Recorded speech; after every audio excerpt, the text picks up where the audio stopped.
Pohon nangka berbuah lebat belalah masa rumah juga berumpun pusaka berumpun adat daerah baru hak ahlam baraja.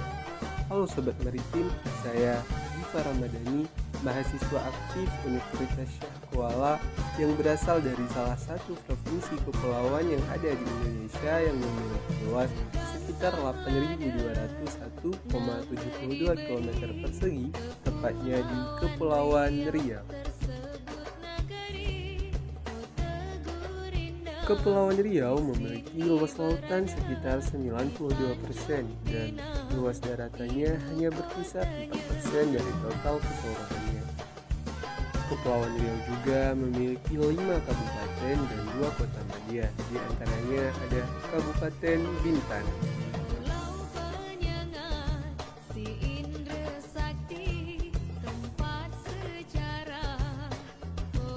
Kabupaten Karimun,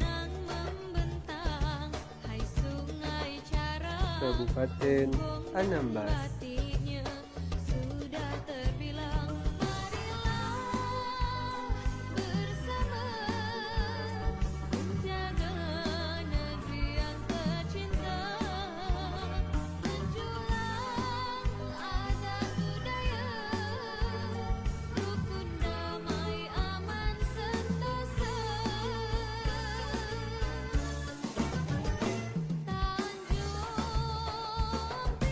Kabupaten Lingga,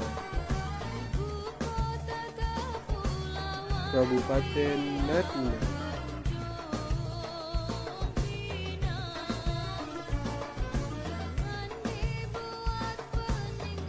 Kota Batam,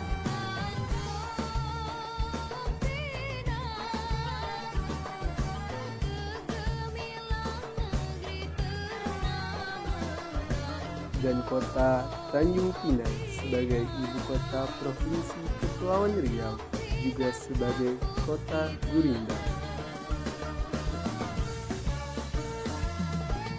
Dari luas laut yang sangat besar menjadikan Kepulauan Riau sebagai provinsi yang memiliki potensi kemaritiman yang sangat kuat. Dengan kekayaan laut yang sangat melimpah serta destinasi pantai yang indah, bisa menjadikan Kepulauan Riau sebagai poros maritim di Indonesia serta dunia.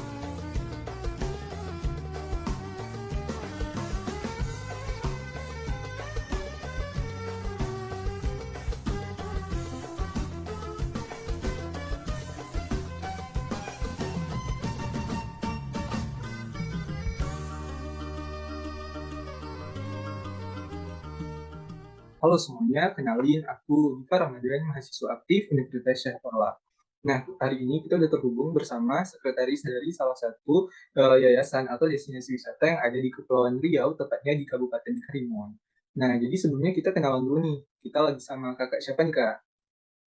Hai semuanya, nama saya Gustriani Luvita Sihotang, saya biasa dipanggil L. Dan benar sekali saat ini saya sedang bekerja atau berdedikasi di salah satu yayasan yang ada di Telunas Resort di Pulau Sugi. Namanya adalah Yayasan Teman dan Keluarga Telunas. Nah, baik, mungkin langsung aja nih, Kak, kita masuk ke sesi tanya atau diskusinya. Nah, sebelumnya siapa sih Yayasan Tunas nih, Kak? Ya, Yayasan Telunas itu sendiri sebenarnya yayasan yang dibangun secara khusus untuk humanity ya atau kemanusiaan. Khususnya kita punya ada 9 program, jadi 6 diantaranya untuk pengembangan masyarakat atau manusia, lalu 3 diantaranya untuk menjaga kelestarian alam. Singkat cerita, Yayasan Telunas ini berdiri untuk istilahnya menampung bantuan yang para tamu kami ingin berikan kepada masyarakat khususnya di sekitaran Sugi Besar melalui Yayasan Telunas seperti itu. Jadi itu sebabnya kan memang fungsi dari non-governmental organization, ya kita bisa memberikan sesuatu tanpa mungkin ada perpajakan atau something like that. Wah, jadi emang program-program sembilannya tadi itu emang berhubungan kali ya, Kak, sama lingkungan dan kemanusiaan. Nah, jadi mungkin bisa sebutkan, Kak, program apa aja yang udah Telunas lakukan. Iya, jadi kita punya program yang sangat aktif saat ini, itu ada memberikan beasiswa pendidikan Telunas, kemudian kita punya pengembangan skill mahasiswa, jadi anak-anak yang sudah kita beasiswakan, selama 4 tahun mereka bersama dengan kita, setiap 6 bulannya kita memberikan pengembangan skill, di soft skill maupun nanti di hard skill juga. Dan kemudian kita mempunyai manajemen keuangan masyarakat. Nah, ini biasanya hadir kita di desa-desa atau pulau-pulau di sekitaran Telunas. Jadi kita ingin memberitahu bagaimana sih sebenarnya cara mengelola keuangan dengan yang tepat seperti itu. Kemudian ada juga di Telunas Camp ya, ada Telunas Camp. Ini camping 1 kali dalam setahun. Biasanya kita adakan di masa-masa libur anak-anak sekolah sekitaran bulan Juni atau bulan Juli. Jadi sebenarnya ini kita lagi persiapan juga sekarang. Ini tujuannya untuk menciptakan banyak agent of change di Pulau Segi khususnya, dan mungkin lebih banyak lagi nanti di Indonesia agent of change-nya, karena nanti melalui Turunas Camp ini juga ada soft skill dan hard skill juga yang kita juga bagikan kepada mereka. Ini camping yang cukup lama ya, sekitar 6 hari 5 malam seperti itu. Jadi anak-anak di sini juga akan ditempa dan mereka juga akan belajar sambil bermain seperti itu. Kemudian ada keluarga teladan juga. Kita juga punya kelas bahasa Inggris. Ini salah satu favorit program juga ya. Kelas bahasa Inggris gratis untuk anak-anak di sekitaran Pulau Sugi Besar. Dan 3 yang lain itu ada di konservasi penyu, telur penyu, dan kemudian ada pengelolaan sampah plastik, dan terakhir ada penanaman bakau. Gitu. Nah, jadi dari 3 program yang terkait sama lingkungan tadi, apakah menurut kakak sendiri udah cukup mendukung nih kak dalam menjaga aspek kemaritiman yang ada di Sugi Besar tadi? Iya, kalau misalnya kita mau bicara soal kemaritiman ya, berarti kan kita bicara soal lingkungan alam kelautan juga ya. Artinya memang fokus kepada 3 hal yang saya sebutkan terakhir, ada penyu, plastik, dan juga bakau. Nah, setidaknya dari perspektif kami mau melakukan apa yang bisa kami lakukan yang terbaik untuk alam kita. Karena kalau bukan kita, siapa lagi yang melakukan itu yang pertama. Terus yang kedua, memang hadirnya Yayasan Terunus kan ingin memberikan inspirasi kepada masyarakat lokal, kepada pemerintah setempat juga, dan mungkin orang-orang lain, bahkan tamu kami sendiri, bahwa ini loh yang bisa dilakukan untuk menjaga kemaritiman dimanapun kamu tinggal sebenarnya. Jadi nggak cuma di Sugi Besar. Kalau bicara soal Sugi Besar atau Kabupaten Karimun lah ya, karena kita sangat berharap kita bisa melakukan 3 hal ini tuh di semua desa yang ada di bawah Kabupaten Karimun.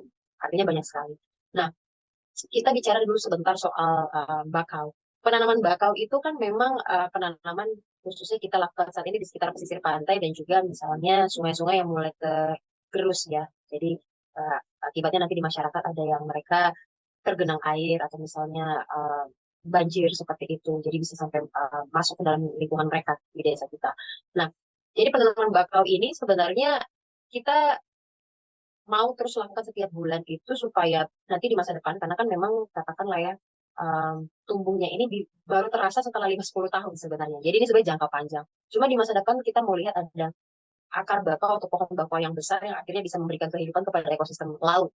Jadi kan pohon bakau itu sendiri bisa menjaga ekosistem yang ada di laut, dan mungkin pantai kita bisa jadi lebih sehat juga air lautnya, sehingga mungkin uh, itu bisa berkesinambungan juga dengan kualitas kelautan atau ikan yang kita tangkap ya. Khususnya kan di maritim memang uh, mata pencariannya adalah nelayan seperti itu. Jadi kalau dilihat dari sisi bakaunya, kalau misalnya dilihat dari pohonnya aja mungkin kita tidak punya gambaran secara spesifik. Tapi kalau kita melihat pohon bakaunya sudah besar, lebat, dan ada di mana-mana, itu bisa hampir dipastikan di area itu pasti ekosistemnya sehat sekali ya.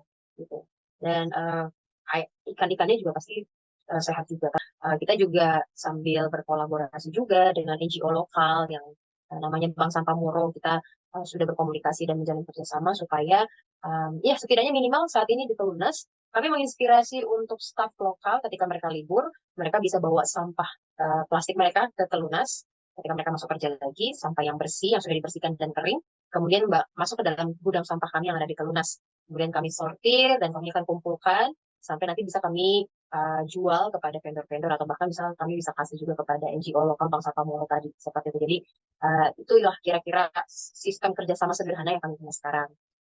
Jadi ini berkaitan banget dengan kita udah bikin penanaman bakau, sudah bikin rupa, sudah sangat lebat, sudah bagus sekali areanya, klasternya. Tapi kalau misalnya masih lanjut untuk membuang sampah sembarangan sih, mungkin percuma jadinya ya. Seperti itu. Nah, jadi emang dari program-program tadi ini berdampak baik lagi kepada kemaritiman dan masyarakat lokal nih kak. Jadi sebenarnya emang butuh Benar. dukungan-dukungan dari masyarakat, pemerintah maupun sekitarannya dari pesisir itu sendiri ya kak ya. Mhm. Sekian dulu nih kak terkait sesi dan jawab kita pada hari ini. Nah, mungkin dan juga diharap semoga program-program ini tadi terus berjalan nih kak supaya mendukung nih potensi-potensi yang ada, dan diharap juga masyarakat turut aktif dalam mendukung program dalam menjaga kemaritiman kita nih kak. Nah, mungkin sekian. Assalamualaikum warahmatullahi wabarakatuh.